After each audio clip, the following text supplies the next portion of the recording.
अगर आपके पास जमीन है तो आपको उसकी कीमत का अंदाजा तो जरूर होगा।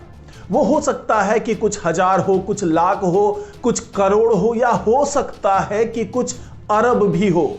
लेकिन आज मैं बताने जा रहा हूं एक ऐसे जमीन के टुकड़े के बारे में जिसकी कीमत अरबों में हो सकती है। और ये जमीन का टुकड़ा हमारी पृथ्वी पर नहीं बल्कि एक एस्टेरॉयड पे है।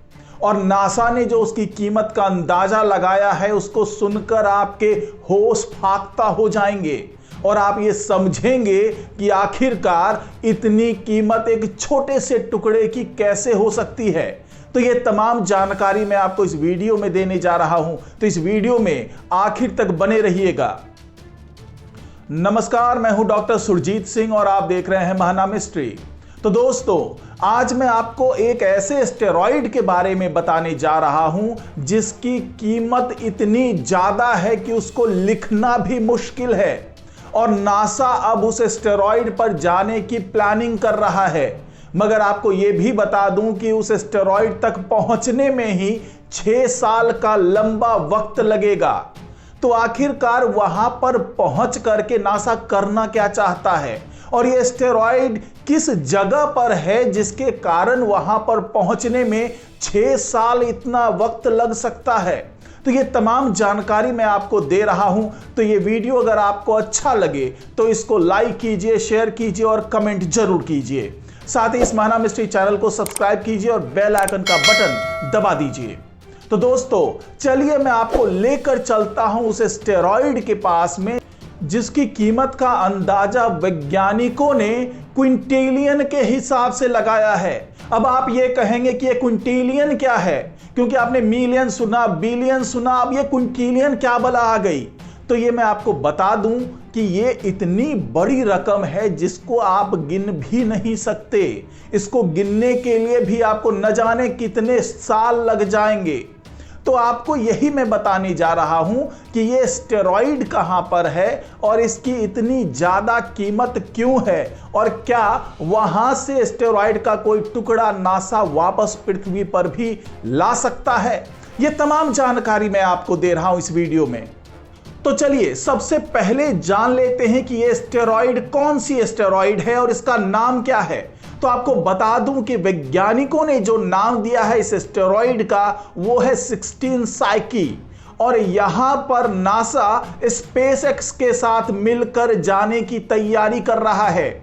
अगर आपको स्पेस एक्स के बारे में नहीं पता है तो मैं बता दूं कि ये वही कंपनी है जिसके मालिक एलन मस्क है। और अब नासा उनके साथ मिलकर इस एस्टेरॉयड तक पहुंचने की योजना बना रहा है। यानी नासा और स्पेस एक्स एक स्पेसक्राफ्ट को वहां पर भेजेगा और वहां से उसके सैंपल लेकर के आने की तैयारी है। हालांकि वो सैंपल कितना होगा और उस सैंपल की क्या इतनी कीमत होगी जिससे इस पूरे मिशन का खर्च निकल जाए, तो वो तमाम चीजें जो है वो नासा ने प्लान कर ली है और उसी प्लानिंग के हिसाब से वो आगे काम कर रहा है।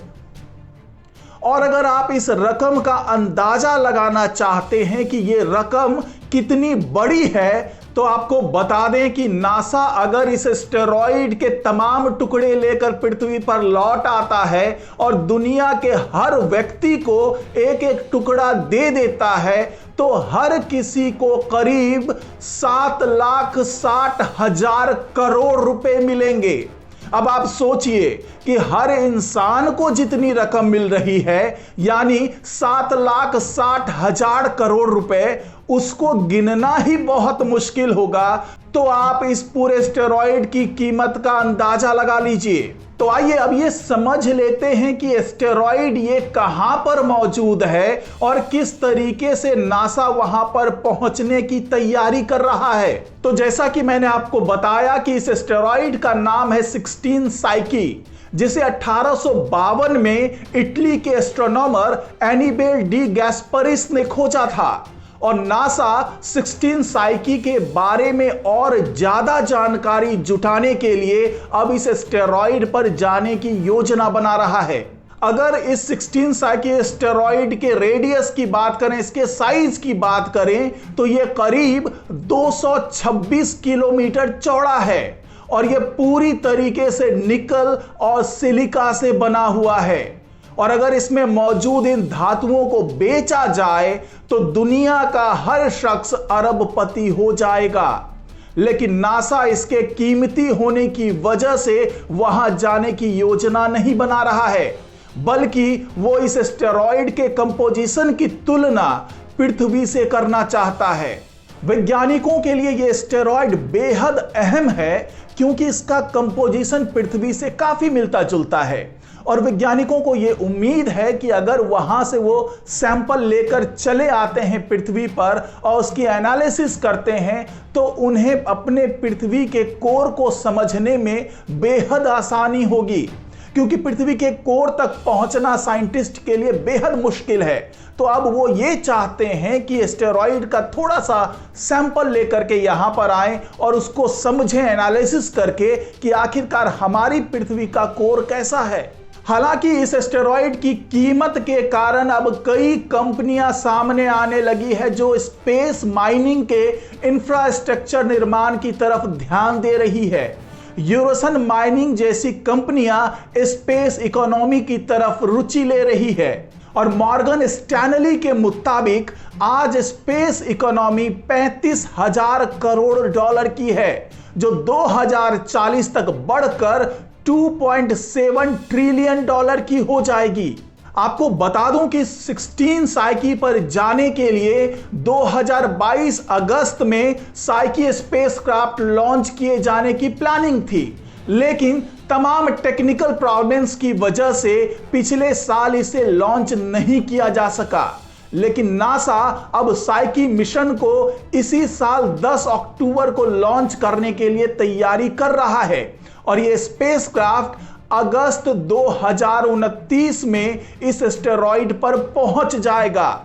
यानी नासा के स्पेसक्राफ्ट को इस एस्टेरॉयड पर पहुंचने के लिए करीब 6 साल तक यात्रा करनी पड़ेगी और 6 साल के बाद ही वो इस एस्टेरॉयड पर पहुंच पाएगा और वहां से सैंपल लेकर जब वो वापस पृथ्वी पर लौटेगा तो लगभग इतना ही वक्त उसे लग जाएगा वापस पृथ्वी पर आने में। और नासा ने बताया कि उसके साइकी एस्टेरॉयड एक्सप्लोरर मिशन को अमेरिका की सरकार की तरफ से ग्रीन सिग्नल मिल चुका है और नासा के साइकी स्पेसक्राफ्ट का क्रिटिकल डिजाइन स्टेज भी पूरा हो चुका है। और आपको बता दें कि इस स्पेसक्राफ्ट में सोलर इलेक्ट्रिक प्रोपल्सन सिस्टम होगा और 3 साइंस इंस्ट्रूमेंट्स होंगे, इलेक्ट्रॉनिक्स और पावर सब सिस्टम लगाया जाएगा और नासा के जेट प्रोपल्सन लेबोरेटरी से इस स्पेसक्राफ्ट की गतिविधियों पर नजर रखी जाएगी।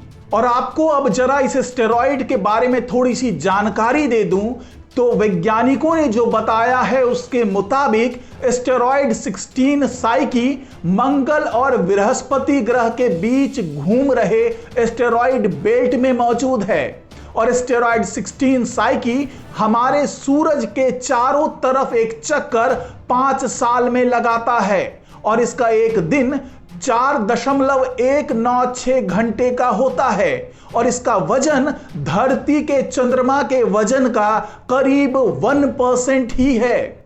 अब नासा का साइकी स्पेसक्राफ्ट मैग्नोमीटर के इस्तेमाल से 16 साइकी की चुंबकीय शक्ति और उसके कोर का भी पता लगाएगा। तो यही वो एस्टेरॉयड है जिसके बारे में नासा ने दावा किया है कि यह इतना कीमती है कि दुनिया में मौजूद हर आदमी उसके एक टुकड़े को पाकर अरबपति बन जाएगा।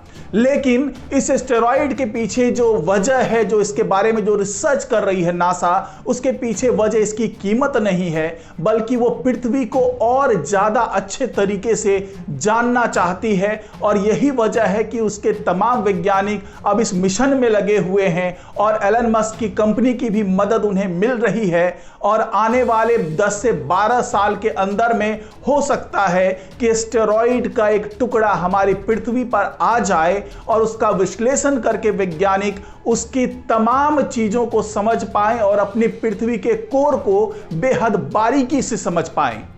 तो आज की रिपोर्ट में फिलहाल इतना ही। नमस्कार।